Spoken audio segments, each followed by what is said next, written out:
And we are active. Say it, Mo. We are active and not passive. And I'm going to close out here, but I want to say this. When again, just to sum it up, when we're dealing with the Moorish Science Temple of America, to the best of my understanding, I don't speak. I'm not speaking in finality. You know what I mean? I'm ever unfolding. It is a blessing to even be able to speak to brothers and sisters in a circle such as this, because most of the circles I spent most of my time in prior to 2008, was leading me nowhere fast. And so to just be welcomed into something like this is a blessing. And so I just have to make sure that I say this. I don't have all of the answers. I'm trying to do the best I can. I'm striving to do the best I can with what I believe. Then I strive to transmute that belief into faith by constant study and practice. And one of the things I'm learning is this: the Prophet Noble Drew Ali has never lied. Prophet Noble Drew Ali has never lied. He's been thoroughly misunderstood, which has caused him to have to go around his elbow to get to his thumb. He's been thoroughly misunderstood, but he's never lied to me. And this is the first being that I've encountered, and not even from a physical standpoint, that I've been able to trust every word. And so one of the things I've learned here is this: the Moorish Science Temple of America is something that can be seen.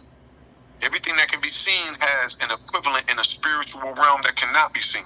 These things are put in front of us because we comprehend the inner life by what we see and do. And what we have to understand when we're talking about Christianity and Islam, when we're talking about the church and the temple, is that the church is a manifest symbol of a system of thought. The temple is a manifest system of a particular pattern of thought. And from these certain thought patterns, we produce things. If you would like to produce what you've been getting, if you want to continue getting what you've been getting, then you remain where you are. But you cannot do the same things the same way and expect. That's right. Listen, Morris. Listen. Islam.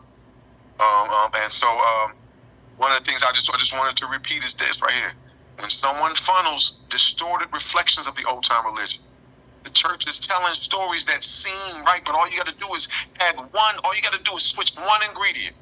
Like people talk about, for example, Jesus teaching from a pedestal of Emmanuel, and then someone translates and says, "Oh yeah, that's God with man," but it isn't, right? Emmanuel is Allah in man. Teach. And people think that you play semantics, but I let them know that your mind feeds off of details, right? And there's a big difference between something being with you and in you. There's a big difference. Big facts. And if I can convince you that something is merely with you, I can also convince you that at some point that can be detached from you. And once I convince you that God can be detached from you, and I'll play your middleman, you are a slave. Wake up. Listen, Morris. Listen. Once I start nurturing the beliefs in you, a lot of people don't realize that what we are producing is based off of our mental foundation, and the whole Moorish Science Temple of America is built and established to support the mental foundation that helps us to produce a heaven as opposed to a hellish state. That's right. Right?